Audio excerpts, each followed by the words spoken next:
দুই দিনে টানা তৃতীয়বারের মতো দেশে ভূমিকম্প অনুভূত হয়েছে। শনিবার সন্ধ্যা ৬টায় ৩.৭ মাত্রা ভূমিকম্প হয় উৎপত্তিস্থল রাজধানীর বাড্ডা এলাকায়। এর ১ সেকেন্ডের ব্যবধানে ৪.৩ মাত্রার ভূমিকম্প হয়, যার উৎপত্তিস্থল নরসিংদী। তারও আগে সকাল ১০টা ৩৬ মিনিটেও ভূমিকম্প হয়, যার উৎপত্তিস্থল নরসিংদীর পলাশে।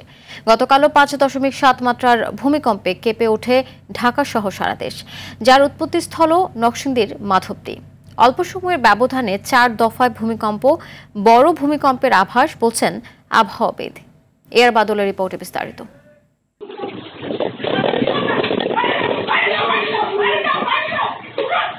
শুক্রবারের ৫.৭ মাত্রার ভূমিকম্পের আতঙ্ক ছড়িয়ে পড়ে মানুষের মধ্যে। এতে প্রায় ৬০০-র উপরে মানুষ আহত হওয়ার পাশাপাশি নিহত হন ১০ জন। শুক্রবারের রেশ না কাটতেই শনিবার সকাল ১০টা ৩৬ মিনিটে ভূমিকম্প হয় আবারও। উৎপত্তি নরসিংদীর পলাশে। কেমন যেন ঝাঁকুনি দিল, তো ভাবলাম যে ভূমিকম্প বোধহয় অনুভূতি হচ্ছে আর কি। একটু আতঙ্কিত মনে হলো, যেহেতু কালকে ভূমিকম্প হয়ে গেল, আজকে আবার ভূমিকম্প, এটা একটা আতঙ্কের ব্যাপার স্যাপার।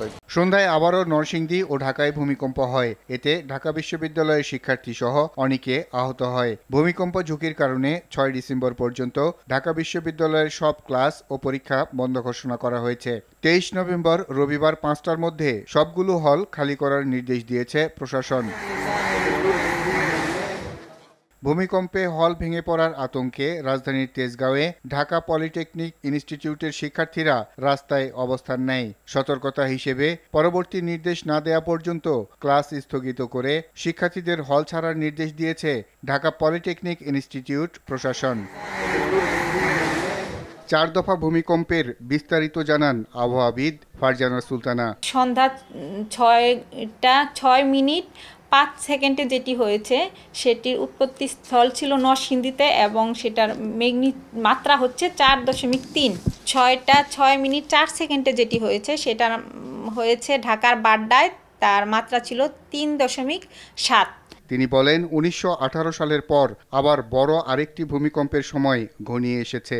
ভূমিকম্পের যেহেতু আগাম সতর্কতা নেই এবং প্রাকৃতিক দুর্যোগ হিসেবে এটি ঠেকানো সম্ভব নয়, এজন্য সতর্কতা ও প্রস্তুতি রাখা জরুরি। ১৯১৮ সালে শ্রীমঙ্গলে ৭.৩ মাত্রার একটি ভূমিকম্প হয়েছিল। সেই হিসাব অনুযায়ী আসলে প্রায় ১০০ বছরের বেশি হয়ে গিয়েছে। তো এটা অনুযায়ীও একটা বড় ভূমিকম্প হওয়ার সম্ভাবনা রয়েছে। এআর বাদল, RTV, ঢাকা। ইনসাইডে না হয়ে বাউন্ডারি